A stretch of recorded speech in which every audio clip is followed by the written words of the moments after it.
اللهم انصر المجاهدين في فلسطين. اللهم انصر المجاهدين في غزة.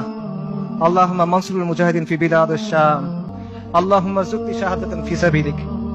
اللهم ارزقني شهادة في سبيلك. اللهم إني أسألك قتلا في سبيلك. اللهم إني أسألك قتلا في سبيلك. আসসালামু আলাইকুম, আশা করি সকলেই ভালো আছেন। তো আমরা রিয়েল অ্যানালিসিসের চ্যাপ্টার 6 এর কিছু জিনিস এখনো পড়ি নাই, যেখানে আমাদের রোলস থিওরাম, আমাদের ল্যাগ্রাঞ্জের গড় মান থিওরাম বা মিন ভ্যালুস থিওরাম এবং আছে কসিস মিন ভ্যালুস থিওরাম। সো আমরা এই ভিডিওতে এই তিনটা থিওরাম পড়ব। তবে আমাদের জন্য যেটা ইম্পর্টেন্ট সেটা হচ্ছে রোলস থিওরাম, রোলের উপপাদ্যটা ইম্পর্টেন্ট, এবং আমাদের হচ্ছে কসির গড় মান উপপাদ্য, কসি। তো এর মাঝখানে আরেকটা আছে ল্যাগ্রাঞ্জের গড় মান উপপাদ্য। সো এখন আসেন, রোল আর কসি এই দুটার একটা আপনার তো আসবেই ইনশাআল্লাহ। সো এই 23 সালে যারা পরীক্ষা দিবেন তাদের জন্য এই দুটার একটা ইনশাআল্লাহ চলে আসছে। সো এখান থেকে 10 নাম্বার পাবেন, এবং এই চ্যাপ্টারের ম্যাথমেটিক্যাল প্রবলেমও মাঝে মধ্যে আসে, আমরা সেটা পড়বো পর্ব 2 এ। তাহলে পর্ব 1 আমরা কি পড়বো? রোল থিওরাম পড়বো এবং কসির গড় মান উপপাদ্য পড়বো। তো কসির গড় মান উপপাদ্য আসলে কিছুই না, এটা হচ্ছে ল্যাগ্রাঞ্জের গড় মান উপপাদ্যের একটা বিশেষ রূপ। সো আমরা ল্যাগ্রাঞ্জটা পড়বো, দেন কসিরটা পড়বো। তার মানে কসিরটা আমার লাগবে, কিন্তু ল্যাগ্রাঞ্জেরটা যারা জোর সালের তাদের লাগবে। তাহলে মূলত কসিরটা যারা পারবে তারা ল্যাগ্রাঞ্জেরটা অটোমেটিক্যালি পারবে। তাহলে আমাদের শিখতে হবে কোনটা? ল্যাগ্রাঞ্জ শিখে কসিরটা শিখতে হবে। ল্যাগ্রাঞ্জেরটা পারলে কসিরটা খুব ইজিলি হয়ে যাবে, বাট আপনি কসিরটা সরাসরি বুঝতে গেলে একটু ঝামেলা হবে। তাহলে আমরা সরাসরি কসিরটা শিখবো না, ল্যাগ্রাঞ্জেরটা শিখে ল্যাগ্রাঞ্জেরটা দিয়ে কসিরটা শিখবো। ক্লিয়ার? তার আগে আমাদের সব এই দুটা কসির এবং ল্যাগ্রাঞ্জের দুটা যেটাই শিখতে যান, আপনার রোলের থিওরামটা অবশ্যই লাগবে। তাহলে আমরা এই ভিডিওর শুরুটা হচ্ছে রোলের উপপাদ্য, এবং রোলের উপপাদ্য শেখার পরে আমরা শিখবো হচ্ছে ল্যাগ্রাঞ্জের গড় মান উপপাদ্য, তারপরে আমরা শিখবো হচ্ছে কসির গড় মান উপপাদ্য। তাহলে সিরিয়ালটা আপনি ক্লিয়ারলি বুঝে গেছেন। আপনার লাগবে এখানে দুইটা, প্রথমটা শেষেরটা, বাট আপনি পুরো ভিডিওটা দেখবেন, বিকজ আপনার শেষেরটা বুঝতে গেলে মাঝখানেরটা লাগবে।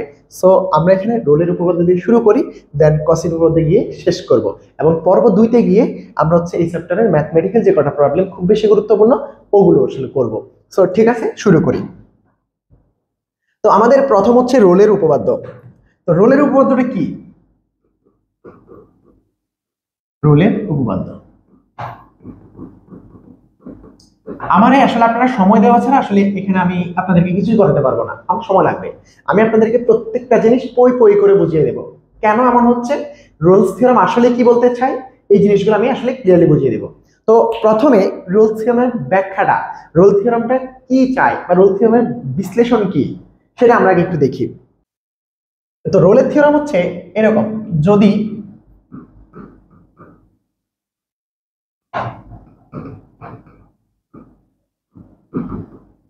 কোনো ফাংশন f of x, যদি কোনো ফাংশন f of x এক a b খোলা বদ্ধ ব্যবধি, a b বদ্ধ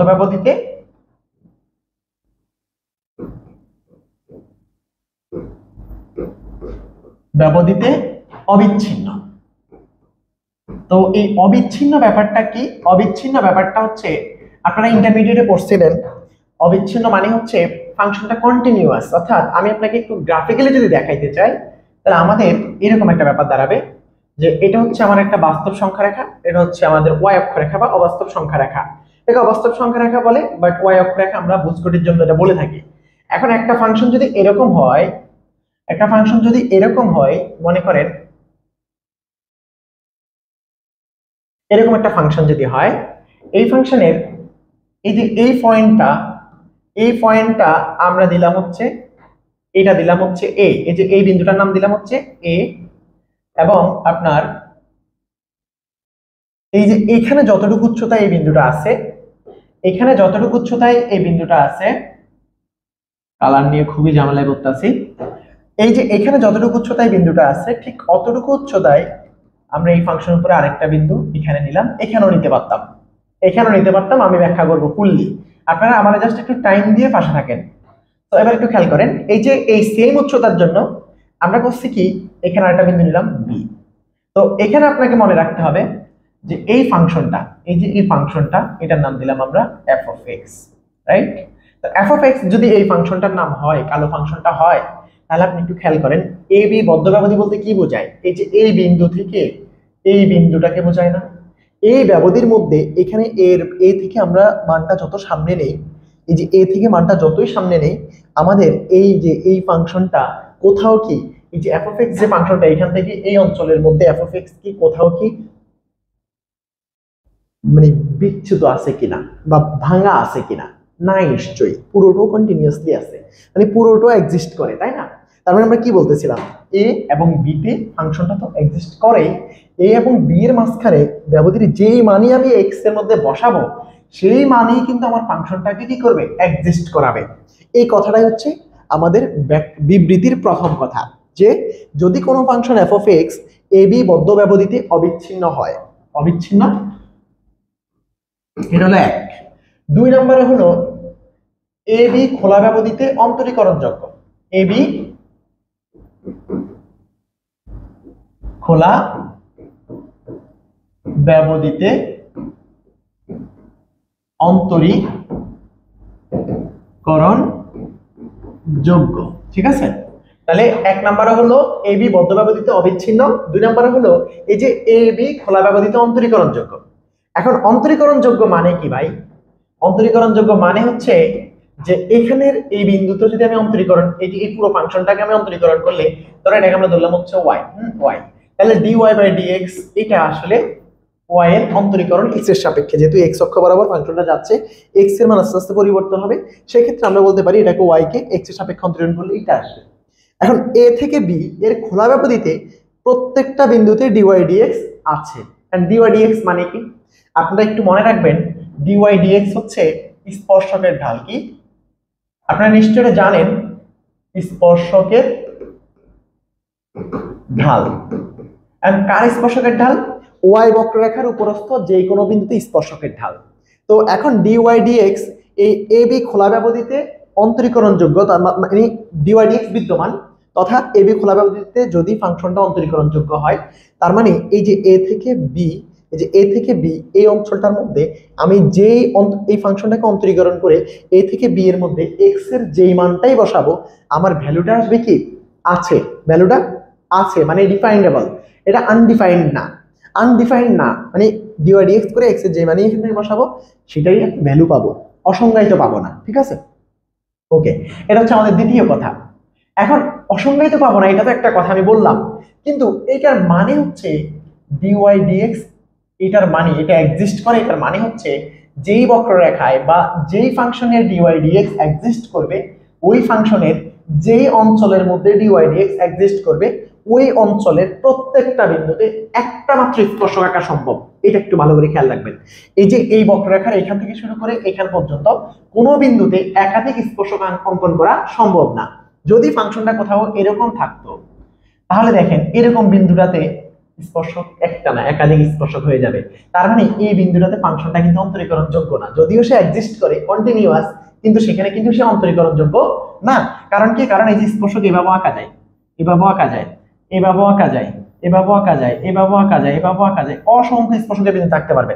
কিন্তু আপনাকে যদি বলা হয় এই যে এই ফাংশনের একবার কোনো বিন্দুতে একের অধিক স্পর্শককে অঙ্কন করা সম্ভব, নিঃসন্দেহে এটা সম্ভব না। আপনি একটু ট্রাই করে দেখেন, যদি সম্ভব হয় আমাকে জানায়েন। তো সম্ভব না, হ্যাঁ? তার মানে আমরা কি বুঝলাম? কোনো একটা ব্যবধিতে একটা ফাংশন অন্তরীকরণযোগ্য, দ্যাট মিন্স হোয়াট, এটার মানে হচ্ছে ওই ব্যবধির প্রত্যেকটা পয়েন্টে ফাংশনটার কোনো বিন্দুতে স্পর্শক একাধিক হবে না, একটা স্পর্শকই হবে, এবং সেই স্পর্শকের মানটা, স্পর্শকের ঢালের মানটা এক্সিস্ট করবে, অর্থাৎ মানটা বিদ্যমান থাকবে, এটা আনডিফাইন্ড হবে না বা অসংজ্ঞায়িত হবে না। তাহলে এই যে এইখান থেকে এই পর্যন্ত এই বক্ররেখার উপরের যে কোনো বিন্দুতে স্পর্শকের ঢালটা এক্সিস্ট করে, এটা হচ্ছে দ্বিতীয় কথা। অন্তরীকরণ বিদ্যমান মানে হচ্ছে, অন্তরীকরণ যোগ্য মানে হচ্ছে স্পর্শকের ঢাল একটা হবে এবং স্পর্শক হবে একটা। তো তৃতীয় কথা কি? তৃতীয় কথা, তো তিন নাম্বার হচ্ছে f of a equals to f of b হওয়া লাগবে। তাহলে তিনটা condition, f of a equals to f of b, দেখেন এই যে এইটা f of a, এই যে এখানে y এর মানটা কিন্তু f of a, আর এখানে y এর মানটা কিন্তু f of b। তাহলে এই বিন্দু স্থানাঙ্ক যদি আপনাকে কেউ জিজ্ঞেস করে তাহলে আপনি নিশ্চয়ই বলবেন এই বিন্দু স্থানাঙ্ক হচ্ছে a, f of a, right? আর এই বিন্দু স্থানাঙ্ক আপনারা নিশ্চয়ই বলবেন কি b, f of b। আশা করি এই ব্যাপারটা আমি ক্লিয়ারলি বুঝাইতে পারছি। তাহলে এই বিন্দু স্থানাঙ্ক b, f of b, এই বিন্দু স্থানাঙ্ক a, f of a, নিশ্চয়ই এটা আপনারা জানেন। এখন আমাকে বলছে এই যে এই বিন্দুর উচ্চতাটা এক্স অক্ষ থেকে যতটুকু হবে এই বিন্দুর উচ্চতাও কিন্তু এক্স অক্ষ থেকে ততটুকুই হওয়া লাগবে। রোলস তিনটা কথার উপর ভিত্তি করে নতুন একটা কথা বলছেন। তিনটা কথা কি কি? প্রথমত হচ্ছে এবি বদ্ধ ব্যবধিতে এই ফাংশনটা অবিচ্ছিন্ন। তারপরে বলছে এবি খোলা ব্যবধিতে এই ফাংশনটা অন্তরীকরণযোগ্য। তারপরে 3 নম্বরে বলছে যদি এফ অফ এ এবং এফ অফ বি সমান হয় তবে এ আর বি এর মধ্যে একটা বিন্দু মিনিমাম থাকবে যে বিন্দুর জন্য এই ফাংশনের অন্তরীকরণের ভ্যালু 0 আসবে। এই কথাটাই বলছে। তাহলে এখানে কি হবে? হয় তবে C belongs to A comma B খোলা ব্যবধি যেন F dash C equals to 0 হয়। তাহলে এই হচ্ছে রুলসের বিবৃতি। এটা হচ্ছে রুলসের কথার উপপাদ্যের বিবৃতি। উপপাদ্যের বিবৃতি বুঝে গেছি, এবার আমাদের কাজ হচ্ছে এটাকে আমরা একটু প্রমাণ করে দেখবো আসলে এটা সত্য কতটুকু। এখন চলে আসি আমরা প্রমাণ করব। তাহলে আসো প্রমাণ। যেহেতু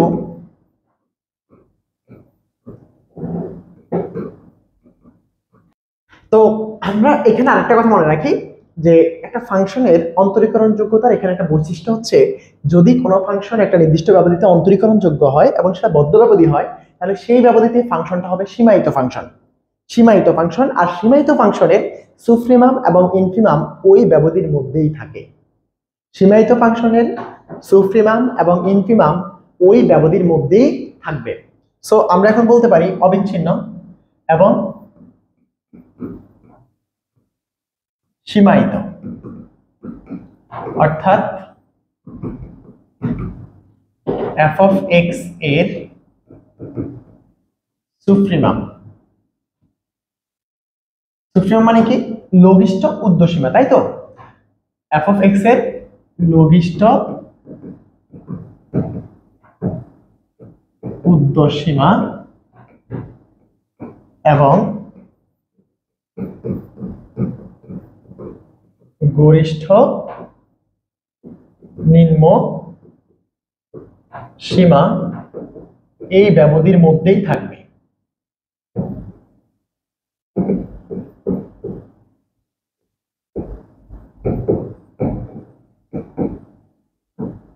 এটা হচ্ছে যে সকল ফাংশন অবিচ্ছিন্ন এবং অন্তরীকরণযোগ্য নির্দিষ্ট ব্যবধিতে, ওই ব্যবধিতে অবশ্যই অবশ্যই ওই ফাংশনটার গরিষ্ঠ ঊর্ধ্বসীমা গরিষ্ঠ নিম্নসীমা এবং লঘিষ্ঠ ঊর্ধ্বসীমা বিদ্যমান থাকবে, তথা সুপ্রিমাম এবং ইনফিমাম ওই ব্যবধির মধ্যেই থাকবে।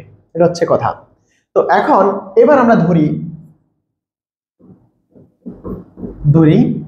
এই যে লঘিষ্ঠ ঊর্ধ্বসীমাকে আমরা বললাম হচ্ছে supremum of F of x equals to আমরা ধরে নিলাম কত? Supremum of F of x সমান ধরে নিলাম এম, ঠিক আছে? এবং infimum I N F of x equals to আমরা ধরে নিলাম এই ছোট হাতের এম। এখন দেখেন এই যে F of x equals to M ধরে নিছি, এই এক্সটাকে এক্স হচ্ছে কোথায় আছে? এ বি ব্যবধির মধ্যে আছে। তাহলে আমরা এখান থেকে বলতে পারি যে for all X belongs to A comma B বদ্ধ ব্যবধি, ঠিক আছে? এ বি বদ্ধ ব্যবধিতে আমাদের কি আছে? সুপ্রিমাম এবং ইনফিমাম আছে, ঠিক আছে? সুপ্রিমাম ইনফিমাম কোথায় আছে? এ বি বদ্ধ ব্যবধিতে আছে। এটা হচ্ছে যে সকল ফাংশন অবিচ্ছিন্ন এবং যে সকল ফাংশন অন্তরীকরণযোগ্য নির্দিষ্ট ব্যবধিতে, তাহলে ওই ফাংশনটা ওই ব্যবধিতে সীমায়িত হবে এবং এই ফাংশনের ওই ব্যবধিতে সুপ্রিমাম এবং ইনফিমাম ওই ব্যবধির মধ্যেই থাকবে। সেজন্য আমরা ধরে নিচ্ছি supremum of F of x equals to M এবং infimum of F of x equals to M, যেটা কোথায় আছে?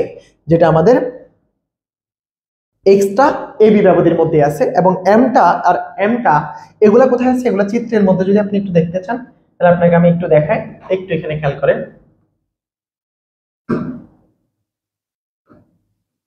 এখানে একটু খেয়াল করেন, এই যে চিত্রটা, এই চিত্রের মধ্যে যদি আপনি একটু ভালো করে খেয়াল করেন আপনাকে আমি বুঝাইতে পারবো কি বলতে চাইতেছি। আমরা এখানকার দুটো পয়েন্ট নিয়ে কথা বলি। এই যে এইটা হচ্ছে এই ফাংশনের একেবারে সর্বোচ্চ ভ্যালু। ফাংশনের এর উপরে যত ভ্যালু আছে সবগুলা কিন্তু এই ফাংশনের জন্য কি? ইনফিমাম সুপ্রিমাম, বাট সুপ্রিমামের মধ্যে ঊর্ধ্বসীমা। এই যে এইটার উপরে যতগুলো ওয়াই এর মান আসবে সবগুলাই কিন্তু এই ফাংশনের জন্য ঊর্ধ্বসীমা, বাট এটা হচ্ছে ঊর্ধ্বসীমার মধ্যে সর্বনিম্ন। ঊর্ধ্বসীমার মধ্যে ফাংশনটার কি সর্বনিম্ন ভ্যালু, এই যে এই ফাংশন দ্বারা আবদ্ধ কার্ভের যে অঞ্চলটা তার মধ্যে সর্বোচ্চ মানটা হচ্ছে এইখানে, তার উপরে সবগুলোই তো ঊর্ধ্বসীমা, কিন্তু এটা হচ্ছে ঊর্ধ্বসীমার মধ্যে সর্বনিম্ন, যে কারণে এটাকে বলা হয় ফাংশনটার কি, ফাংশনটার লঘিষ্ঠ ঊর্ধ্বসীমা তথা এটাকে বলা হয় সুপ্রিমাম। তাহলে সুপ্রিমামটাকে আমরা ধরে নিচ্ছি হচ্ছে এম, তাহলে এই যে এই উচ্চতাটা হচ্ছে কি এম, তাহলে এই উচ্চতাটা এম সুপ্রিমাম। আর এইটাকে আমরা বলতে পারি, এখানে বিন্দুটার নাম দিলাম আমি ধরো ডি, সুপ্রিমার নাম দিলাম কি ডি বা সি দিলাম, সি দিলাম, যাও সি। আবার এই যে এইটা হচ্ছে এই ফাংশনটার যে ভ্যালু, তার মধ্যে এই ফাংশনের ভ্যালুর এর নিচে যতগুলো আছে সবগুলো, যে এই রেখার নিচে যত ভ্যালু আসবে সবগুলো কি এই ফাংশনের জন্য লঘিষ্ঠ নিম্ন সীমা না, নিম্ন সীমা। তো নিম্ন সীমাগুলোর মধ্যে এই যে এই ভ্যালুটা হচ্ছে তার গরিষ্ঠ নিম্ন সীমা, রাইট? এটা হচ্ছে ইনফিমাম, নাকি ইনফিমাম, আর হচ্ছে সুপ্রিমাম, এটাকে আমরা ধরে নিয়েছিলাম হচ্ছে এম। আর এই বিন্দুটার নাম দিলাম আমরা ধরো ডি। এখন দেখো এবি ব্যবধির মধ্যেই কিন্তু আমরা এমন দুটো বিন্দু পেয়ে গেছি যে দুটো বিন্দুতে আমরা সুপ্রিমাম এবং ইনফিমাম পাচ্ছি। তাহলে সুপ্রিমামের যে পয়েন্টটা সেটার নাম দিলাম আমরা সি বিন্দু, আর ইনফিমামের যে পয়েন্টটা সেটার নাম দিলাম আমরা ডি বিন্দু। এখন এই যে দেখেন আমরা যে বলছি যে f of x equals to m, supremum of f of x equals to m, তাহলে x এর মানটা কত এখানে, x এর মান হচ্ছে c। আবার এই যে infimum of f of x equals to m লিখছি, এই x টা কত, এই x টা হচ্ছে আমাদের d। এখন দেখেন তো এই যে c আর d এটা কি a আর b এর মধ্যে আছে কিনা, নিশ্চয়ই আছে। এই কারণেই আমরা বলছি supremum of f of x equals to m এবং infimum of f of x equals to m, যেখানে x belongs to ab বদ্ধ ব্যবধি, অর্থাৎ ab বদ্ধ ব্যবধির মধ্যে এই x এবং c এবং d দুটাই আছে না, এই c এবং d দুটাই মূলত এই x কে নির্দেশ করতেছে। আশা করি এইটুকু আমরা ক্লিয়ার হয়ে গেছি। এখন আসেন আমাদের এটা তো হচ্ছে গ্রাফিক্যালি আমরা দেখাইলাম, কিন্তু ঘটনা তো অন্যরকম হইতে পারতো। এই যে লাল রেখাটা যখন এখানে চলে আসতো তখন কিন্তু এখানে কিন্তু এই বিন্দুটা থাকতো, এটা কিন্তু এই বি এর মধ্যে থাকতো না, কারণ লাল রেখাটা কিন্তু এখানে অঙ্কন করা যেত, লাল রেখাটা এই যে এই জায়গায়ও নিয়ে আসা যেত। কারণ কি, কারণ এই যে এই জায়গাটাতেও কিন্তু এফ অফ এ, এই জায়গাটাতেও কিন্তু এফ অফ বি, এই দুটা কিন্তু সমান, এই যে এইটুকু উচ্চতা এটুকু উচ্চতা সমান, তাহলে বিটা তো এখানে হইতে পারতো, বিটা এখানে হইতে পারতো। আর এখানে না দিয়ে আমি এখানে দেওয়ার কারণে আমার দুটো বিন্দু হয়েছে, সুপ্রিমামের বিন্দু পাইছি, ইনফিমামের বিন্দু পাইছি। যদি এখানে বিটা থাকতো তাহলে আপনি দেখেন এই ব্যবধিতে আপনি কি কোনোভাবে আপনি কি এই ইনফিমামটাকে ঢুকাইতে পারতেন, পারতেন না। তার মানে আমরা এখান থেকে কি বুঝলাম, যে হয় সুপ্রিমামটা অথবা ইনফিমামটা অথবা দুইটাই এ বি ব্যবধির মধ্যে থাকবে। আমার কথা কি ক্লিয়ার? তাহলে এখানে কি বলছিলাম, এখানে বলছি F of A, F of B, F of C, F of D. এখানে ঘটনা হলো এফ অফ এ আর এফ অফ বি এর মধ্যে, এফ অফ এ এবং এফ অফ বি এর মধ্যে, অর্থাৎ এটা আর এটার মধ্যে এই দুইজনই থাকতে পারে, অথবা এদের মধ্যে যে কোনো একজন থাকবেই থাকবে, যে কোনো একজন থাকবেই থাকবে, এই কথাটা আমি বলতেছিলাম। দেখো আমি যদি এটাকে এ এটাকে ভি বলতাম তখন দেখো সুপ্রিমামের পয়েন্টটা থাকতেছে। আবার আমি যদি এটাকে এ, এই যে এটাকে বি বলতেছি তখন সুপ্রিমামও থাকতেছে, ইনফিমামও থাকতেছে। আবার আমি যদি এটাকে এ আর এটাকে বি বলতাম তখন কিন্তু সুপ্রিমাম থাকতেছে না, শুধুমাত্র ইনফিমাম থাকতেছে। কিন্তু দেখেন আপনি কি এমন ভাবে কি কোনোভাবে সম্ভব যে আপনি এই যে এটাকেও এদিকে নিয়ে গেলেন, এটাকেও এদিকে নিয়ে গেলেন, তাদের মধ্যে এই কার্ভটা কি না থাকা উচিত, না থাকার কোনো সুযোগ আছে? নাই তো। কারণ কি, কারণ হচ্ছে এই উচ্চতা আর এই উচ্চতা সবসময় সমান হওয়া লাগবে। তো এখন আপনি এইটাকে এদিকে যতটুকু আনবেন ওটা যদি এখানে রাখেন তাহলে কি উচ্চতা দুটো সমান থাকবে, থাকবে না তো। এটাকে এদিকে আনলেন, এটাকে তো এদিকে আনতে হবে, তাদের মাঝখানে এই বিন্দুটা থাকবে। মোট কথা হচ্ছে এইটা আর এটার উচ্চতা যেহেতু সমান রাখতে হবে, তাহলে আপনি বুঝতেছেন যে হয় এই বিন্দুটা থাকবে অথবা এই বিন্দুটা থাকবে। আর যদি আমি দুইটা বিন্দু দূরে দূরে নিই তাহলে দুইটা বিন্দুই থাকবে, তাহলে সুপ্রিমাম ইনফিমাম দুইটাই থাকবে, অথবা যে কোনো একটা থাকবেই থাকবে। তাহলে একটা মিনিমাম থাকবে, দুটা থাকুক আর না থাকুক। তাহলে এখান থেকে আমরা কি বলতে পারি, এতটুকু আসার পরে এখন আমরা লিখতে পারি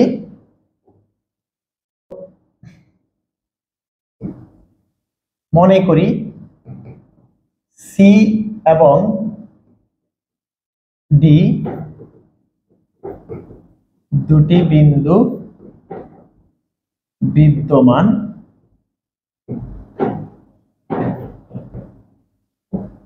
যেন f of c equals to m এবং f of d equals to m, এটা আমরা ধরে নিয়েছি। হ্যাঁ, তাহলে এখন ঘটনা হচ্ছে আমাদের কি দেখাইতে হবে, তাহলে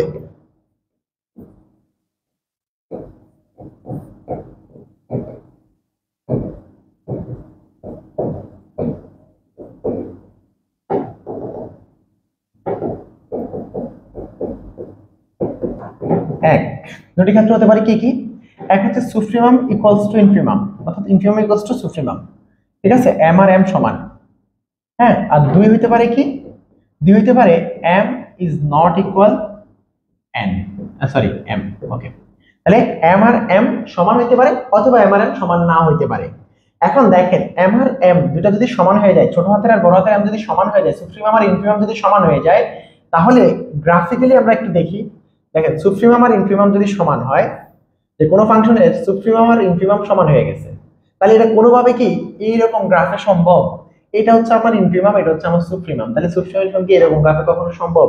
কিন্তু আপনাকে যদি বলা হয় যে না, আপনি একটু কাজ করেন, আপনি গ্রাফটা এইভাবে না অঙ্কন করে গ্রাফটা একটু এইভাবে অঙ্কন করেন, তাহলে এখন দেখেন এই গ্রাফের সুপ্রিমাম ইনফিমাম কি ভিন্ন ভিন্ন হবে নাকি একই রেখায় হবে? সুপ্রিমাম বললে যা, ইনফিমাম বললেও তা।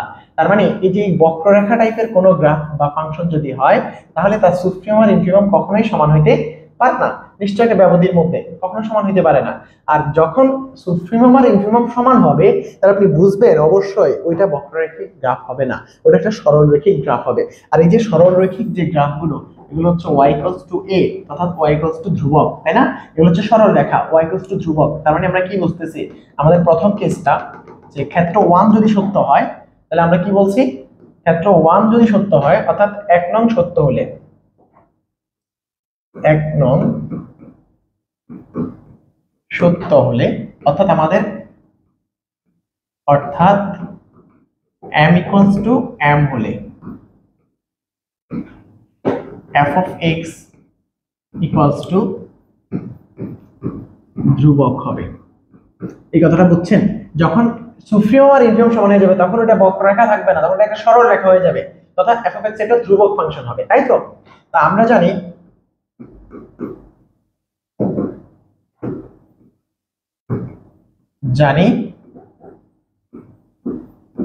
ধ্রুবক ফাংশনের অন্তরীকরণ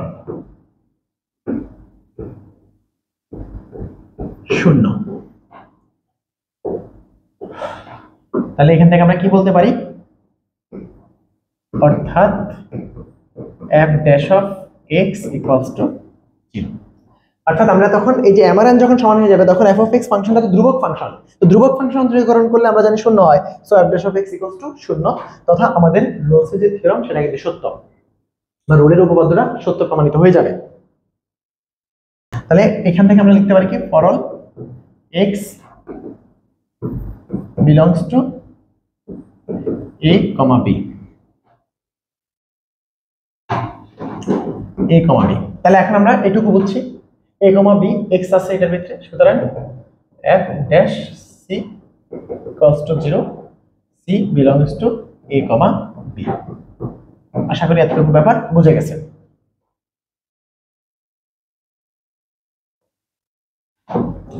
ক্ষেত্র 2 যদি সত্য হয়, এখন 2 নং সত্য হলে, 2 নং সত্য হলে কি হইতে পারে? দেখেন 2 নং সত্য হলে আমাদের ঘটনা হচ্ছে, 2 নং যদি সত্য হয়, মানে m is not equal m, m is not equal m, m আর m সমান না, অর্থাৎ বড় m ছোট m এর সমান না, সুপ্রিমাম ইনফিমাম সমান না। তো সমান যদি না হয়, তাহলে আমরা এখন দেখি, আমরা যদি সমান না হয়, তাহলে সত্য হলে m এবং m এর একটি অন্তত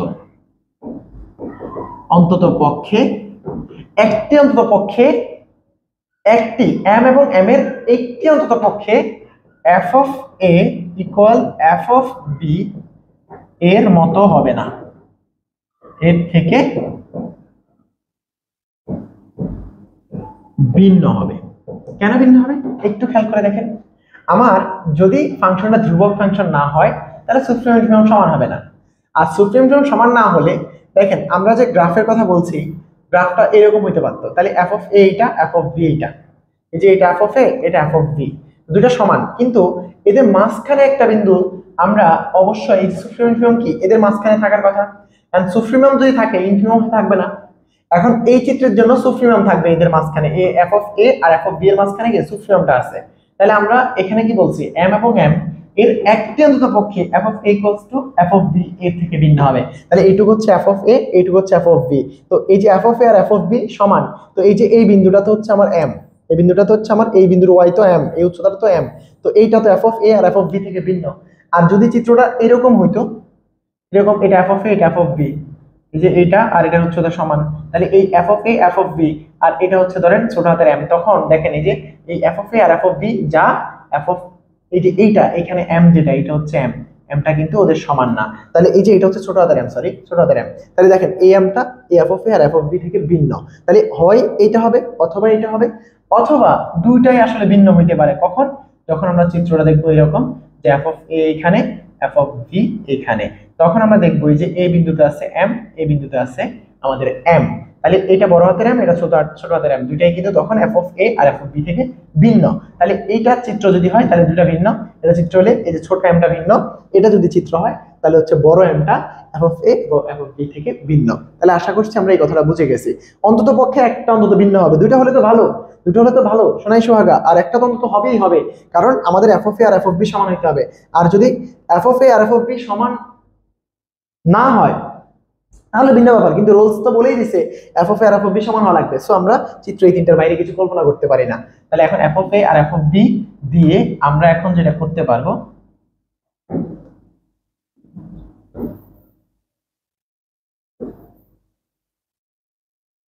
ওকে, তাহলে এখন এখান থেকে আমরা কি বলছি, f of a f of b এর থেকে ভিন্ন হবে। মনে করি আমরা প্রথম চিত্রটা চিন্তা করলাম, মনে করি ভিন্ন মানটি m, ঠিক আছে, ভিন্ন মানটি m কোন চিত্রের জন্য, এই যে এখানে আমরা একটু আগে দেখছিলাম চিত্রটা ছিল এরকম, এটা হচ্ছে m, তাহলে এটা হচ্ছে f of a, এটা হচ্ছে ধরেন f of b, তাহলে এই যে এটা হচ্ছে f of b, এটা হচ্ছে f of a, আর এই যে এইটুকু হচ্ছে আমার m। তাহলে এখন দেখেন mটা f of a R f of b থেকে ভিন্ন, তাহলে এই উচ্চতাটা হচ্ছে m, এইটুকু হচ্ছে f of a, এইটুকু হচ্ছে f of b, তাহলে f of b f of a f of b f of a থেকে mটা কি ভিন্ন, তাহলে আমরা এটা ধরে নিয়েছি। তাহলে m কি মানটি m, আমরা এটা ধরে নিয়েছি। হ্যাঁ, এখন এটা যদি হয় তাহলে আমরা লিখতে পারি কি, তাহলে f of c equals to m, ঠিক আছে, f of c equals to m, f of c equals to m কেন বুঝছেন, ওই যে এই বিন্দুটাতে আমরা c ধরে নিচ্ছি, এটাকে এই বিন্দুটাকে c ধরে নিচ্ছি, এটাকে a ধরে নিচ্ছি, এটাকে b ধরে নিচ্ছি, সো উপরে ধরে নিয়েছিলাম, তাই তো। তো এখন এখান থেকে লিখতে পারি কি, is not equal f of a, is, এটা ইমপ্লাই করে a is not equal c, অর্থাৎ a আর c সমান না, a আর c সমান না। আবার f of c equals to m is not equal f of b, that implies c is not equal b, অর্থাৎ b আর c ও কিন্তু সমান না। তো এটা কি ইমপ্লাই করে, অর্থাৎ যেহেতু সুপ্রিমাম mটা এই রেঞ্জের মধ্যে থাকবে, রেঞ্জের মধ্যে থাকবে, তাহলে সিটা অবশ্যই কি a আর b এর মধ্যে থাকতেই হবে। যেহেতু সি a এরও সমান না, b এরও সমান না, তাহলে সিটা কি a b এর বাইরে যাবে, সুপ্রিমাম তো এই বদ্ধ ব্যবধির বাইরে যাওয়ার সুযোগ নাই, তাহলে সিটা অবশ্যই কিসে আছে, a আর b এর মধ্যে আছে। তাহলে অর্থাৎ c belongs to a, b খোলা ব্যবধি। এবার কিন্তু আর বদ্ধ ব্যবধি না, কারণ বদ্ধ ব্যবধি হইলে তো সিটা a এর সমান হওয়ার চান্স ছিল, b এর সমান হওয়ার চান্স ছিল। এখন আমরা স্পষ্ট দেখতে পাচ্ছি সিটা a এরও সমান না, b এরও সমান না, তাহলে সি যেহেতু a এরও সমান না, b এরও সমান না, তার মানে সিটা কোথায় আছে, a আর b এর মাঝে আছে, কারণ f এর মধ্যে c বসালে m পাওয়া যাবে, আর m হচ্ছে সুপ্রিমাম, সুপ্রিমাম হচ্ছে a b বদ্ধ ব্যবধির মধ্যে থাকবে। সো a b বদ্ধ ব্যবধির মধ্যে যেহেতু সুপ্রিমামটা রাখতে হবে, সো সিটা কি a b এর বাইরে যাওয়ার সুযোগ আছে, সুযোগ নাই তো, কারণ এই অঞ্চলের মধ্যেই আমার কি থাকবে, সুপ্রিমাম থাকবে।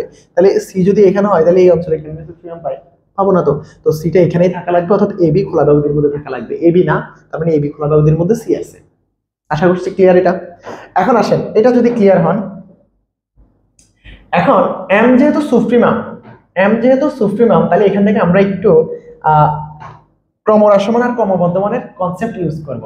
তাহলে এখান থেকে আমরা বলতে পারি কি যে m, তাহলে s u phi of f of x equals to m y supremum of x, f of x equals to m y, আমরা বলতে পারি f of c plus h, c C plus H minus F of C less than or equal 0। এখন ঘটনা হলো এইটা কিভাবে বলছি আমি একটু পরে ব্যাখ্যা করতেছি। এবং F of C minus H minus F of C less than or equal 0। And এটা আমি কিভাবে লিখলাম একটু আমি আপনাকে গ্রাফিক্যালি ব্যাখ্যা দিই, তাহলে ব্যাপারটা ক্লিয়ারলি বুঝবেন। আমরা বলছি এই যে এই ফাংশনটার এই বিন্দুটাতে হচ্ছে সি আছে, এফ অফ সি আছে, তাহলে এই বিন্দুর কোটি হচ্ছে কি এফ অফ সি, আর এই বিন্দুর ভুজ হচ্ছে শুধু সি, তাহলে এই বিন্দুর স্থানাঙ্ক হচ্ছে C comma F of C. তাহলে সি হচ্ছে এখান থেকে এইটুক সি, যে এটা হচ্ছে সি, আর এটা থেকে ওয়াই এর মান যেটা আসবে সেটা হচ্ছে এফ অফ সি। তাহলে এই বিন্দুর স্থানাঙ্ক হচ্ছে C comma F of C. এখন সি এর সাথে আমি এইচ যুক্ত করছি, এখানে একটু বলে রাখি H is greater or equal 0, এইচটা 0 অপেক্ষা বড় বা 0 সমান। এখন দেখেন এইচ যদি যোগ করি সি এর সাথে, তাহলে সি এর সাথে এইচ যোগ করলে সামনে গেলাম, সামনে গেলে ধরো এইটুক হলো এইচ, এখান থেকে এইটুক এইচ, তাহলে এই যে F of c plus h হচ্ছে এইটা। এখন বলেন f of c plus h বড় নাকি এফ অফ সি বড়? নিশ্চয়ই এফ অফ সিটা বড়, এফ অফ সি প্লাস এইচটা ছোট। আমি কি করছি সি প্লাস এইচ থেকে এফ অফ সি বিয়োগ করছি। এখন এফ অফ সিটা বড়, এফ অফ সি প্লাস এইচটা ছোট, বিয়োগ করলে কি হবে? নিশ্চয়ই 0 অপেক্ষা ছোট হবে বা 0 সমান হয়ে যাবে। কখন? যখন এইচ এর মান 0, কারণ ওই যে এইচ এর মান তো 0 হওয়ার চান্স আছে। এইচ যখন 0 হয়ে যাবে তখন তো আমার সি এফ অফ সি বিয়োগ হয়ে 0 হয়ে যাবে। আর যখন এইচটা 0 অপেক্ষা বড় হবে তখন এফ অফ সি প্লাস এইচটা এফ অফ সি থেকে ছোট হয়ে যাবে। তো এফ সি থেকে ছোট হয়ে গেলে এটা ছোট এটা বড়, তাহলে ছোট থেকে বড় বিয়োগ তখন কি 0 অপেক্ষা ছোট হবে।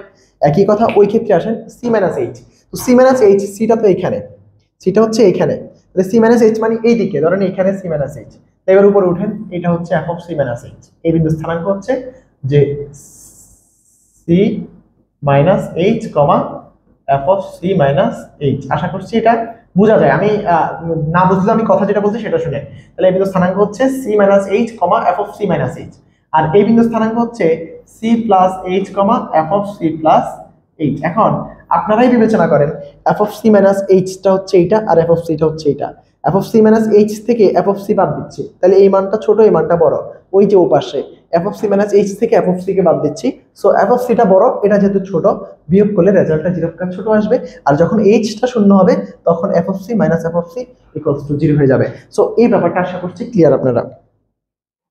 এখন এটার উভয় পক্ষে আমরা হচ্ছে লিমিট দিব এবং হচ্ছে এটাকে ভাগ করব এইচ দ্বারা, ওটাকে ভাগ করব মাইনাস এইচ দ্বারা। কারণ আমাদের টার্গেট হচ্ছে কি? আমাদের টার্গেট হচ্ছে করা, আমাদের টার্গেট হচ্ছে দেখানো যে হচ্ছে এমন কিছু অবস্থান দেখাইতে হবে যে সিটা। আচ্ছা, এখন আমাদের কাজ কি? তাহলে এখন এটাকে আমরা উভয় পক্ষে ভাগ করব হচ্ছে এইচ দ্বারা এটাকে, আর এটাকে ভাগ করব হচ্ছে কি দ্বারা? মাইনাস এইচ দ্বারা। তাহলে লিমিটের সাথে দিয়ে দেব, তাহলে লিমিট একসাথে দিয়ে দিচ্ছি, আপনাদের বই হয়তো 2 লাইনে লিখছে h tends to 0 f of c minus c plus h minus f of c by h দিলাম, লিমিট বসালাম, লিমিটের নিয়ম অনুসারে লেস দেন অর ইকুয়াল 0, এটাকে দেন 1 নং। আর এখানে আমি মাইনাস h দ্বারা ভাগ করব, limit h tends to 0 c minus h minus f of c by minus h. আর মাইনাস এইচ দিয়ে যেহেতু ভাগ করছি, অসমতাটা কি উল্টে যাবে? উল্টে এটা হয়ে যাবে। তো মাইনাসটা আপনার এখান থেকে ধরে যদি আপনি বাইর করে দেন, বাইর করাই যাবে, কারণ আমরা জানি লিমিটের অঙ্কে মাইনাসের কোনো কাজ আসলে ভিতরে নাই। বাইর করে দিলাম। এখন এই অংশটা কি দেখাচ্ছে? এই অংশটা দেখাইতেছে এটা হচ্ছে কি? এটা হচ্ছে রাইট হ্যান্ড লিমিট। আর এটা দেখাইতেছে হচ্ছে লেফট হ্যান্ড লিমিট। যেরকম ছোট মানে লেফট হ্যান্ড, যেরকম বড় মানে রাইট হ্যান্ড। তো এটা হচ্ছে লেফট হ্যান্ড আর হচ্ছে রাইট হ্যান্ড। তাহলে আমরা এখান থেকে বলতে পারি যে এটা হচ্ছে যে আমাদের লেফট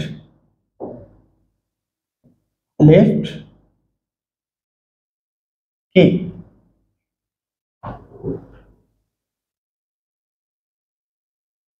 এটা হচ্ছে বাম অন্তরজ, মানে left f of dash c. এটা আপনারা ইন্টারমিডিয়েটে পড়ছেন যে এফ অফ এক্স এর অন্তরীকরণ equals to limit h tends to 0 f of x plus h minus f of x by হচ্ছে h। যখন এখানে মাইনাস অর্থাৎ 0 অপেক্ষা ছোট তখন আমরা বলছি এটাকে লেফট হ্যান্ড ডেরিভেটিভ, আর যখন এখানে প্লাস তখন আমরা এটাকে বলছি রাইট হ্যান্ড ডেরিভেটিভ। আশা করছি এটা আপনারা ইন্টারমিডিয়েটে শিখে আসছেন, ঠিক আছে? তো এই ব্যাপারটা আপনারা সেকেন্ড ইয়ারে ক্যালকুলাস 2 তেও করছেন। এটা লেস দেন অর ইকুয়াল 0, এটা হচ্ছে আমার 1 নং। এবং এখান থেকে লেখা যায় এটা যেহেতু রাইট হ্যান্ড ডেরিভেটিভ, তাহলে এটাকে লেখা যায় right hand f dash of x, এটা হচ্ছে 2 নম্বর। এখন ঘটনা হলো, এবার আপনি আমাকে বলেন, আপনি তো জানেন যে f অফ x যে ফাংশনটা ছিল সেটা a b খোলা ব্যবধিতে অন্তরীকরণ যোগ্য ছিল। এখন আমারে বলেন সিটা কোথায় আছে? সিটা a b খোলা ব্যবধিতে আছে। এই যে সি a b খোলা ব্যবধিতে আছে, এটা আমরা প্রমাণ করলাম। তো সি যেহেতু a b খোলা ব্যবধিতেই আছে, এখন একটা ফাংশন একটা বিন্দুতে অন্তরীকরণযোগ্য কখন? যখন তার left hand derivative equal right hand derivative হয়। তো এখন লেফট হ্যান্ড ডেরিভেটিভ আর রাইট হ্যান্ড ডেরিভেটিভ যদি সমান হওয়া লাগে, তাহলে আপনি এখান থেকে কি বলতে চান? এখান থেকে আপনার কি বলা উচিত বলেন, কি বলা উচিত? তো আমরা বলতেই পারি এখান থেকে যে যেহেতু f অফ x ফাংশনটি a b খোলা ব্যবধিতে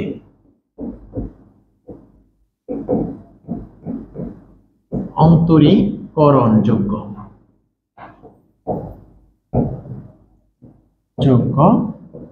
তাই সি বিন্দুতে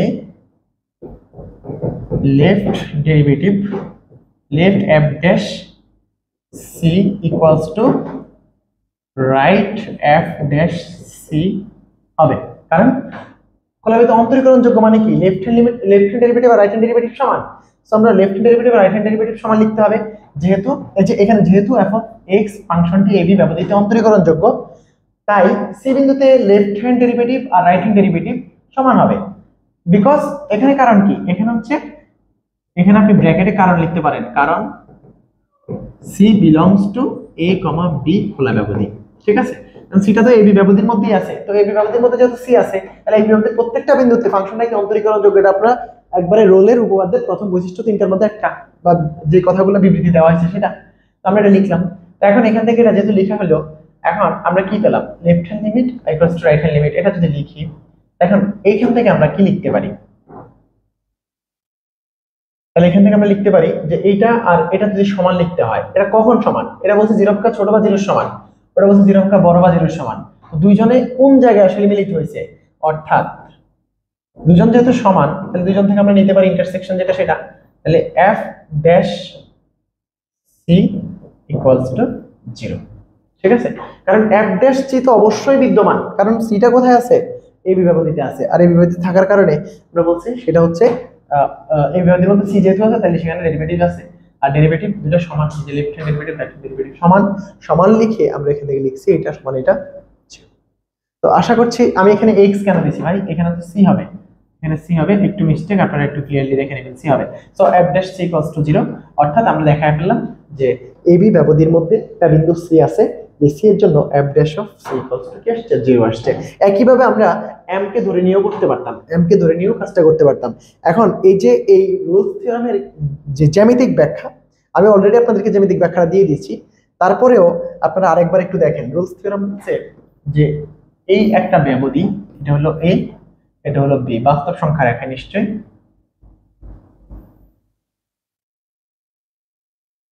তো এখন এই বাস্তব সংখ্যা রেখায় এই উচ্চতাটা যতটুকু আপনি, আচ্ছা এই উচ্চতাটা না, আমি একটু ইয়ে করে নিই, আর একটু এদিকে নিয়ে আসি এটাকে। আমার আসলে উচ্চতা দুটো সমান লাগবে, তাই তো? আমরা এখানে দেখালাম এই যে এই উচ্চতাটা যত, আমরা দেখালাম যে এই উচ্চতাটাও তত। ঠিক আছে, আমি এখানে নিলাম এই উচ্চতাটা যা, এই উচ্চতাটাও তা। তাহলে এটা হচ্ছে f অফ a, আর এই যে এটা হচ্ছে আমার f অফ b। ঠিক আছে, f অফ b আর f অফ a সমান। এর মাঝখানে এই যে এই বিন্দুটা হচ্ছে আমরা ধরলাম q বিন্দু, আর এই যে এই বিন্দুটাকে আমরা ধরলাম c বিন্দু। তাহলে এই যে এটা হচ্ছে আমার সুপ্রিমাম, আর এটা হচ্ছে আমার ইনফিমাম। এটা ছিল m আর এটা ছিল m। এখন এই বিটা যদি এখানে হইতো, বিটা যদি এখানে নিয়ে আসতাম, এই যে বি কে যদি আমরা এখানে দিতাম, তাহলে দেখো এখানে যতটুকু এখানে ততটুকু, এটা হইতে পারতো। এখন এই যে বিটা এখানে দিলে তখন দেখো আমার সুপ্রিমাম থাকে, কিন্তু ইনফিমাম এটার মধ্যে থাকে না। আমরা এই জন্যই বলছি যে কোনো একটা থাকবে, দুইটা থাকবে না। তাহলে এখন এই যে এখানে আমরা দেখো, এই জন্যই আমি যখন এই ব্যবধি কল্পনা করতাম, তখন আমার হয় সুপ্রিমাম থাকতো অথবা ইনফিমামটা থাকতো। এই দেখো, আবার যদি এ এটা বি এটা হয়, ইনফিমাম থাকে, সুপ্রিমাম কিন্তু এটা থাকে না। এই যে ইনফিমামটা এখানে আছে, আর দুটো হলে দুটোই থাকে। যদি আমি এখান থেকে এইটুক ধরিয়ে দিই, তাহলে দুটোই থাকে। তো এই ব্যাপারটা আশা করছি ক্লিয়ার। এখন এখানে আপনি জাস্ট এটাকে সি বলছেন, এটাকে ডি বলছেন, এবার এটা ব্যাখ্যা লিখেন। ব্যাখ্যা লিখেন, যা আছে তা আপনাদের বইয়ের মধ্যে আছে, জাস্ট পড়েন। আমি এতক্ষণ যা কথাগুলো বলছি, এখানে বলছে রোলের উপপাদ্য অনুযায়ী এবি বদ্ধ ব্যবধিতে এফ অফ এক্স ফাংশনটি অবিচ্ছিন্ন এবং এবি খোলা ব্যবধিতে ফাংশনটা অন্তরীকরণযোগ্য। তো এই কথাগুলোই বলছে যে ফাংশন অন্তরীকরণযোগ্য এবং F of a equals to f of b, যে এটা সমান এটা অথবা এটা সমান এটা অথবা এটা সমান এটা। এফ অফ বি আপনি বি যদি এখানে কল্পনা করেন তাহলে এটা এফ অফ বি, এটা যদি এ হয় এটা এফ অফ এ।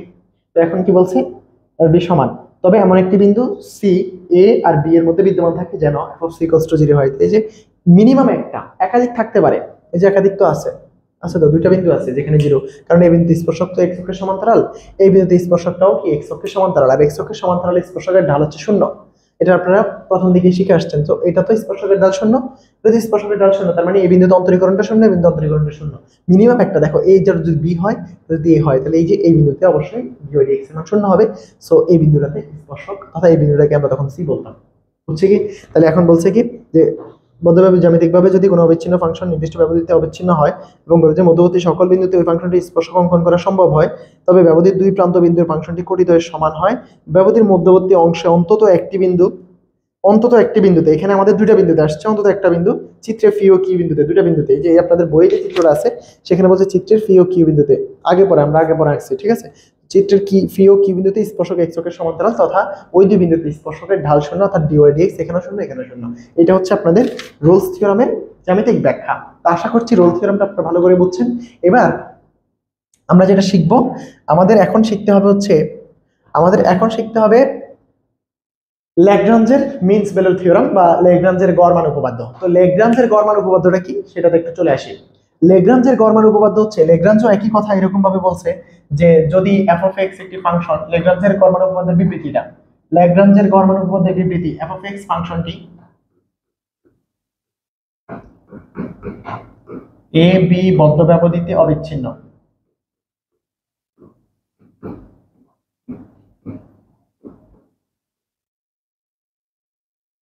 অবিচ্ছিন্ন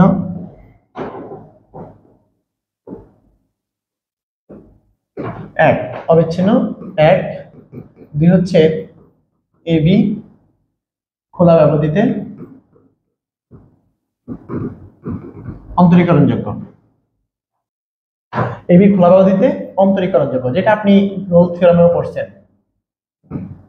তারপরে বলছে 3 নম্বরে অন্তরীকরণযোগ্য, হ্যাঁ, তবে এখানে একটা সি থাকবে, কোথায়? এ বি খোলা ব্যবধিতে। তবে এমন একটি বিন্দু c belongs to A comma B খোলা ব্যবধি যেন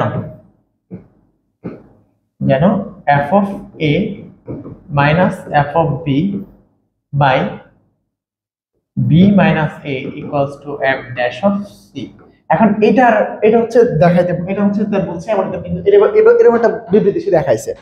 এখন আপনাকে আমি এই জিনিসটা আসলে গ্রাফিক্যালি এক্সপ্রেশন কি, এটা আসলে গ্রাফিক্যালি চিত্রের মাধ্যমে কি দেখায় সেই জিনিসটা যদি ক্লিয়ার করে দিই তাহলে আপনি ব্যাপারটা ক্লিয়ারলি বুঝে যাবেন। এখানে খুব বেশি আসলে প্যারা নাই, খুবই সহজ জিনিস, আপনারা জাস্ট একটু ধৈর্য সহকারে দেখতে হবে। হ্যাঁ, আমাদের এই জায়গাটা একটু বোঝার জিনিস আছে। দেখেন, এটা হচ্ছে আমাদের ওয়াই অক্ষ, এটা হচ্ছে আমাদের এক্স অক্ষ, ঠিক আছে। তো এটা হচ্ছে আমাদের একটা বক্ররেখা, বক্ররৈখিক ফাংশন, যেটা এফ অফ এক্স ফাংশনটা। তো এই ফাংশনের আমি এই বিন্দুটা নিলাম, বিন্দুটা হচ্ছে ধরেন আমার হচ্ছে এফ অফ এ, এটা হচ্ছে কি এফ অফ এ, তাহলে এই বিন্দুটার নাম হচ্ছে এ বিন্দু, রাইট। এবং আমি এইখানে আরেকটা বিন্দু নিলাম, এই যে এটা হচ্ছে আমাদের বি বিন্দু ব্যবধির মধ্যে, তাহলে এই যে এই উচ্চতাটা হচ্ছে আমাদের কি, এটা হচ্ছে এফ অফ বি। আশা করি একটু বুঝছেন। এখন দেখেন আমাদের উপরে আছে কি f of a minus F of b. তো f of a minus F of b, এই যে এইটুকু হচ্ছে আমার এফ অফ এ, এই যে এইটুকু হচ্ছে এফ অফ এ, আর এইটুকু হচ্ছে আমার এফ অফ বি। তাহলে f of a minus F of b মানে হচ্ছে এইটুকু, এটুকু হচ্ছে কি এফ অফ, সরি এখানে f of v minus F of a লেখা উচিত ছিল। তো যাই হোক, আমরা এখানে একটু লেখা যায়, এটাকে আপনি f of b minus F of a by a minus b লিখতেই পারেন, উপর নিচে মাইনাস দিয়ে গুণ করে। হ্যাঁ, এটা লেখাই যায়। আপনাদের বই মনে হয় এটাই লিখছে, হ্যাঁ বইয়ে এটাই লিখছে, সো আমি এটাই ধরে নিলাম। হ্যাঁ এখন এটা লিখলাম, তাহলে এই যে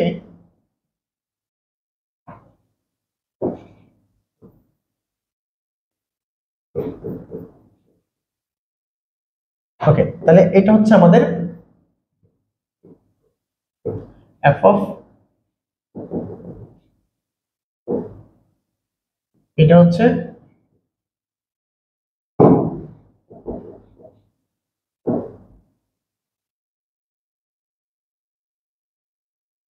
এফ অফ বি, এই পুরোটা, আর এটা হচ্ছে এফ অফ এ, অর্থাৎ এটা হচ্ছে এফ অফ এ, তাহলে এইটুকু হচ্ছে f of b minus F of এ।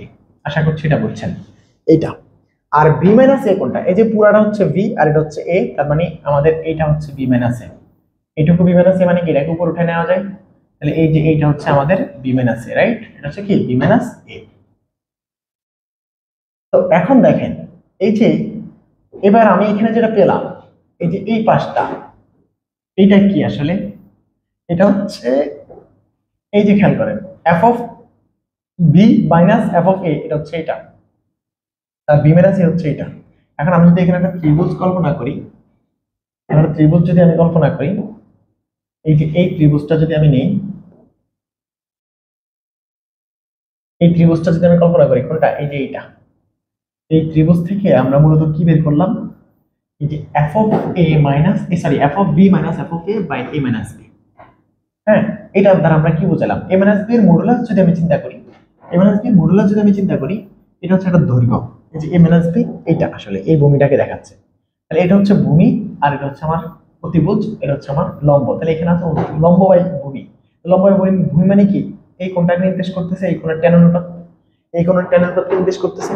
তাহলে এটা হচ্ছে কি, এটা হচ্ছে ট্যান, আমি যদি থিটা বলি এটাকে, তাহলে এটা হচ্ছে ট্যান থিটা, রাইট? এটা হচ্ছে ট্যান থিটা।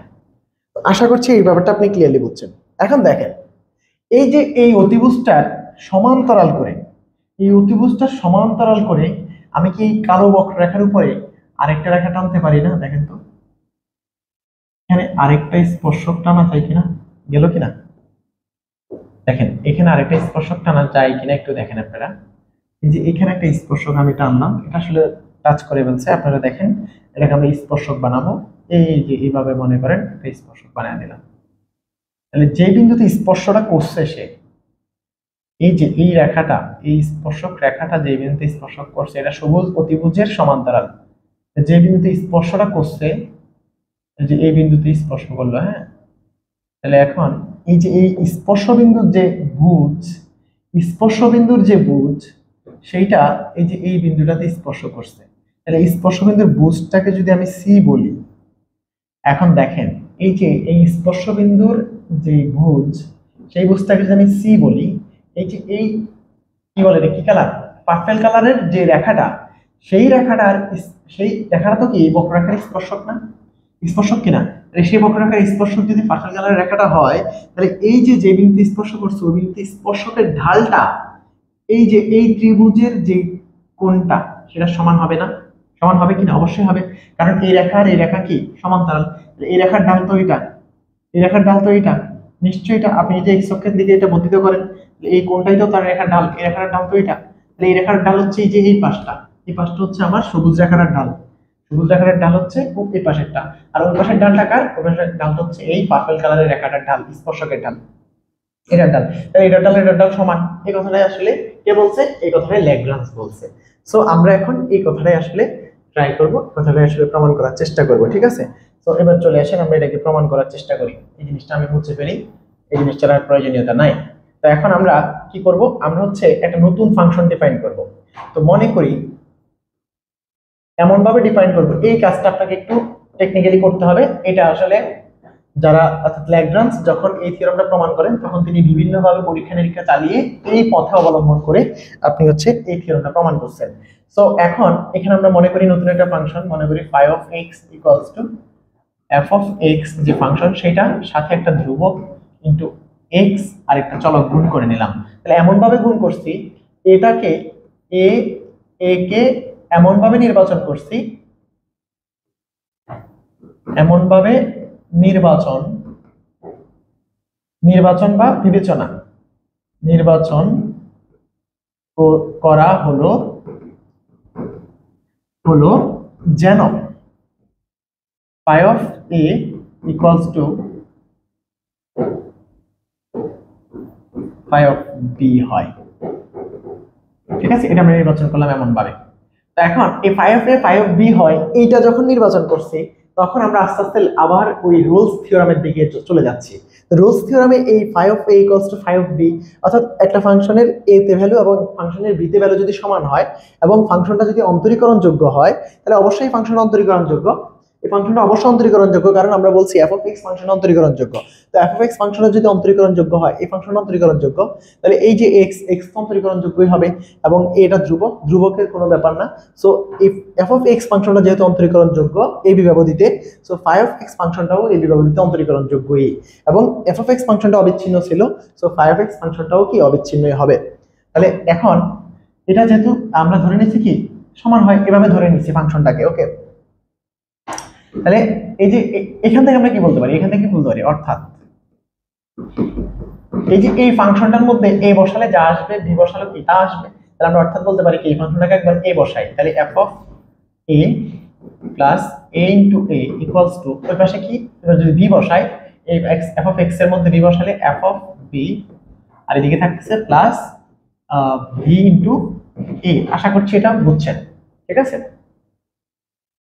তো এখন আমরা এখান থেকে যেটা করলাম, এটা থেকে আমরা করলাম a into a minus b, ওই যে এই b এটাকে এই a এর সাথে এই পাশে নিয়ে আসছি, আর এখানে f of b টা আগ থেকে আসছে আর f of a টাকে ওই পাশে পাঠিয়ে দিলাম। ওকে, তাহলে এখান থেকে লেখা যায় যে a equals to f of b minus f of a by হচ্ছে a minus b, এটাকে আপনি 1 নং দিয়ে রাখেন। এখন খেয়াল করেন আপনার এই phi of x ফাংশনটা অন্তরীকরণযোগ্য এবং phi of a equals to phi of b, ঠিক আছে, এবং ফাংশনটা কিন্তু অবিচ্ছিন্ন। তাহলে আমরা রোলস থিওরাম থেকে কি বলতে পারি, এই দুই ব্যবধির মধ্যে একটা অবশ্যই c থাকবে, একটা বিন্দু c থাকবে যেন f of dash c equals to 0 হয়। এটা রোলস থিওরাম থেকে আমরা পড়ে আসছি। তাহলে এখান থেকে আমরা কি বলতে পারি, যেহেতু ab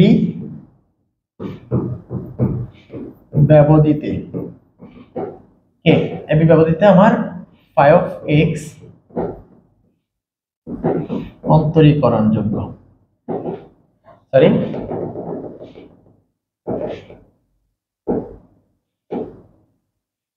ab ব্যবধিতে f of x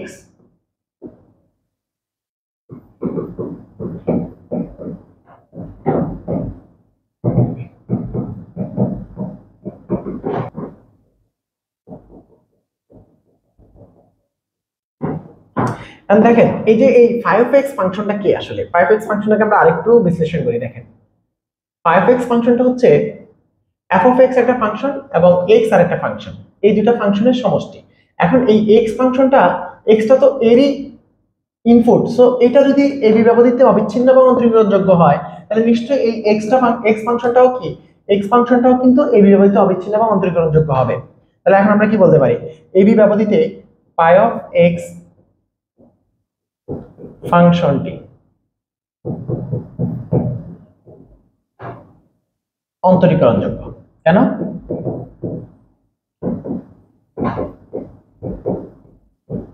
যোগ্য। এই অন্তরীকরণযোগ্য কেন বলছি, এখানে আপনি ব্র্যাকেট দিয়ে কারণ লিখবেন, কারণ phi of x হলো দুটি ফাংশন f of x এবং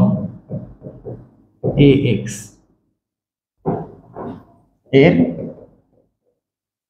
সমষ্টি, যেখানে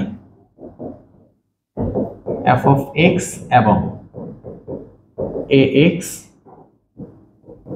ab খোলা ব্যবধিতে অন্তরীকরণযোগ্য।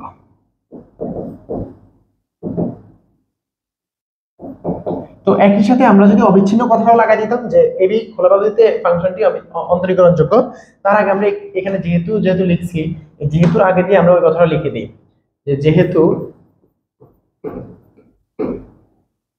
যে এবি ব্যবধিতে এবি ব্যবধিতে ফাই অফ এক্স অবিচ্ছিন্ন চিহ্ন এবং এত ব্যবধিতে ফাংশনটি অন্তরীকরণযোগ্য। এটার কারণ কি? কারণটা এটা তুমি আগে লেখা উচিত ছিল, মানে আমরা আগে লিখতাম, এটা লেখার পরে লিখতাম হচ্ছে কি ফাই অফ এক্স হলো দুটি ফাংশন এফ অফ এক্স এবং এ এক্স এর সমষ্টি, যেখানে এফ অফ এক্স এবং এ এক্স এবি ব্যবধিতে অন্তরীকরণযোগ্য এবং এবি ব্যবধিতে কি অবিচ্ছিন্ন। এটা লিখে দেন আমরা, সুতরাং এবি ব্যবধিতে ফাই অফ এক্স অবিচ্ছিন্ন এবং এ ব্যবধিতে ফাই অফ এক্স কি হবে অন্তরীকরণযোগ্য হবে। এই কথাও লিখতে পারতাম, অথবা আমি যা লিখছি তা লিখলেও কোনো সমস্যা আসলে নেই, আপনি লিখতে পারতেন। সো আমরা এইটা যেহেতু লিখছি, এটা লেখার পরে এখন আমরা কি বলতে পারি,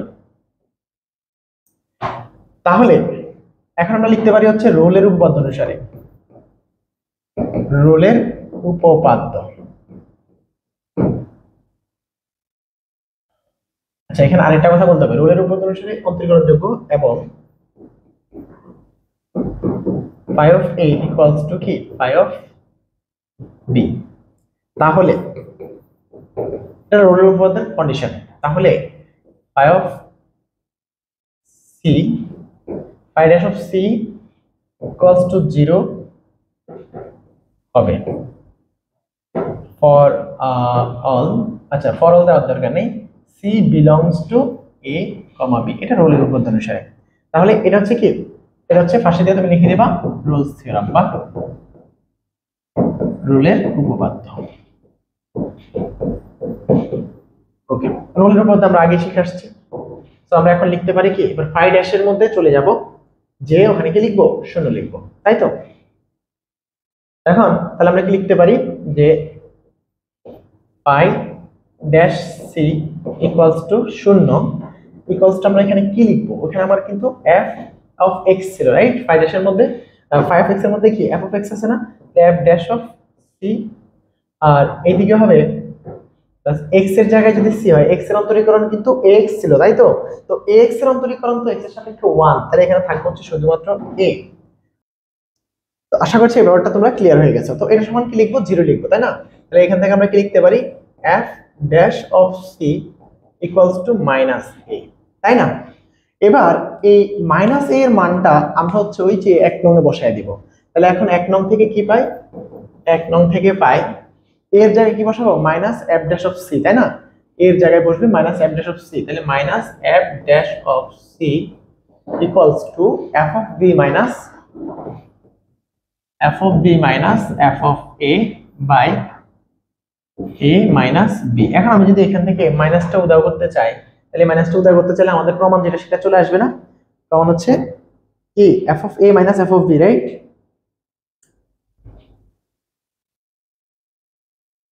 ও, প্রমাণ হচ্ছে f of b minus F of A, F of b minus F of A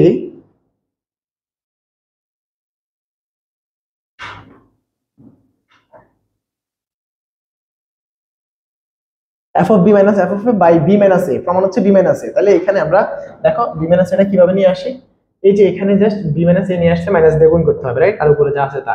that implies আমরা লিখতে পারি যে F of b minus F of a by b minus a equals to f dash of C.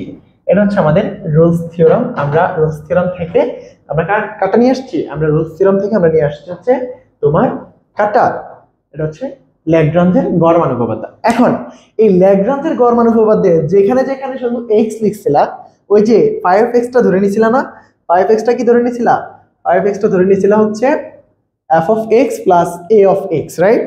তো ল্যাগ্রাঞ্জের জন্য শুধুমাত্র এই যে এই জায়গাটাতে চেঞ্জ করবা, এক্সটাকে এক্স না লিখে জি অফ এক্স লিখবা, ঠিক আছে। এটা বাদ দিয়ে শুধু এটা লিখবা, বাকি যত জায়গায় এটার চেঞ্জ যা যা তা করবা, প্রমাণ না মিললে আমাকে ফোন দিবা, এবং আমরা সেই কাজটা খুব দ্রুত করে ফেলতেছি। হ্যাঁ, তাহলে শুধু এই কাজটাই করবো, এই যে এক্স এর জায়গায় শুধুমাত্র জি অফ এক্স নিয়ে আসবো। তাহলে এবার আমরা সুন্দর করে ওই কাজটা করে ফেলি। তো খুবই সোজা জিনিস, বাকিটা আসলে আমাদের কোনো প্যারা দিবে না। বাকিটা আমরা যদি এখন কসির গড় মান উপপাদ্য করি, তো এটা হচ্ছে কসির গড় মান উপপাদ্য। কসের গড় মান উপপাদ্য।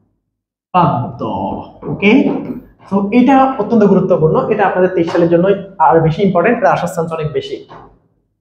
তো কসের গড় মান উপপাদ্য হচ্ছে আমরা যে ল্যাগ্রাঞ্জের গড় মান বলছি সেইটার মতোই হুবহু, শুধুমাত্র ওই যে 5x এর এখানে 5x এ ধরবো, সেখানে আমরা f(x) plus a into g(x) আর বাকি সব সেম।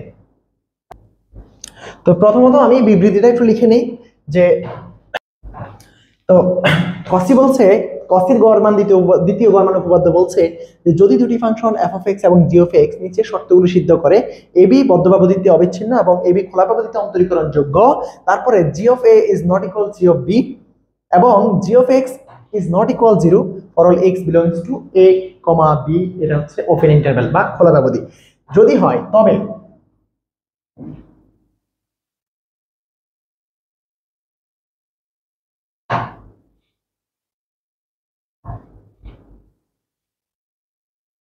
তবে একটি বিন্দু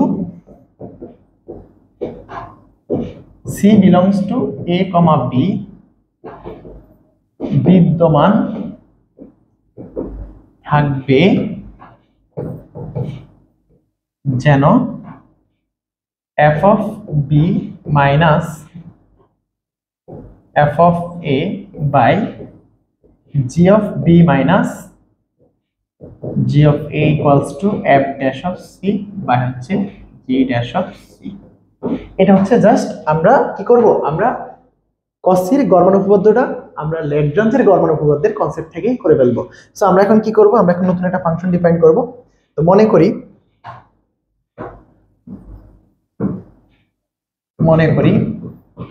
phi(x) equals to f(x) plus a into g(x), এটা তুমি ধরে নিবা। তো এখানে কি করবা, এখানে বলে দিবা a কে এমন ভাবে, আগের মতোই ল্যাগ্রাঞ্জেরটা যা এটা তাই, এমন ভাবে নির্বাচন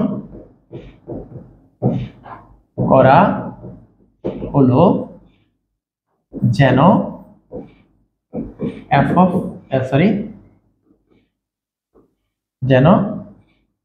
phi(a)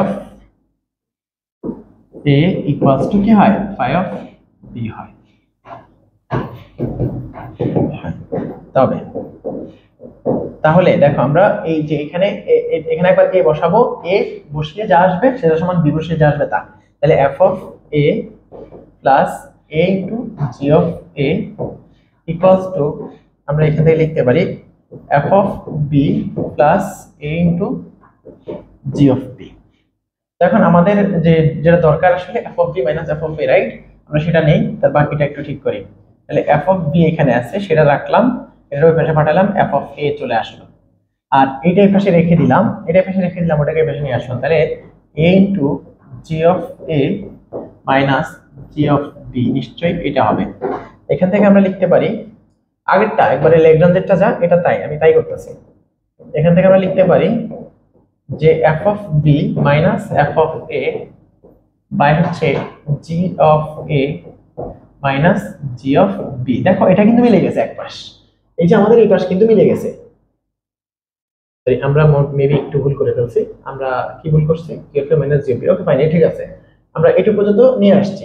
এখন আসো এটাকে এক নং দিয়ে রাখো। এখন আমরা ওই কথাটা মনে আছে যে আমরা কি বলছিলাম, আমরা বলছিলাম যেহেতু phi(x) দুটি অবিচ্ছিন্ন ফাংশন এবং অন্তরীকরণযোগ্য ফাংশনের সমষ্টি, এই যে phi(x) টা কি f(x) এবং g(x) এই দুটো ফাংশন তো ab বদ্ধ ব্যবধিতে অবিচ্ছিন্ন এবং ab খোলা ব্যবধিতে অন্তরীকরণযোগ্য ছিল, তাহলে নিশ্চয়ই কি এই দুটো যেহেতু ab খোলা ব্যবধিতে অন্তরীকরণযোগ্য এবং ab বদ্ধ ব্যবধিতে কি অবিচ্ছিন্ন, তাহলে phi(x) টাও কি ab বদ্ধ ব্যবধিতে অবিচ্ছিন্ন এবং খোলা ব্যবধিতে অন্তরীকরণযোগ্য। তাহলে এখানে আমরা কি বলতে পারি, যেহেতু phi(x) হলো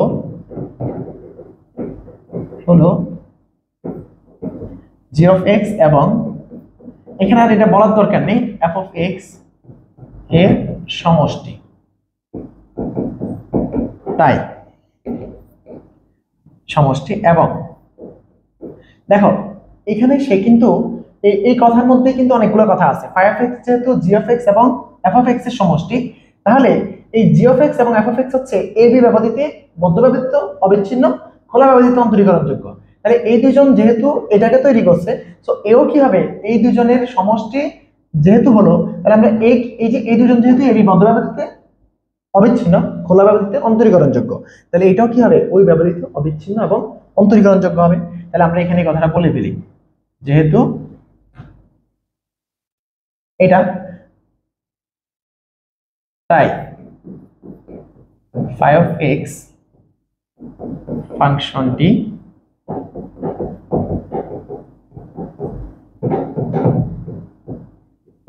ব্যবধিতে অবিচ্ছিন্ন হবে।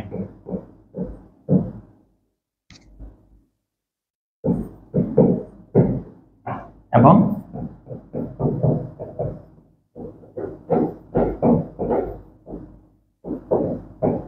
ব্যবধিতে অন্তরীকরণ যোগ্য। আবার phi of a equals to phi of b হয় রোল উপপাদ্য অনুসারে, রোলের উপপাদ্য অনুসারে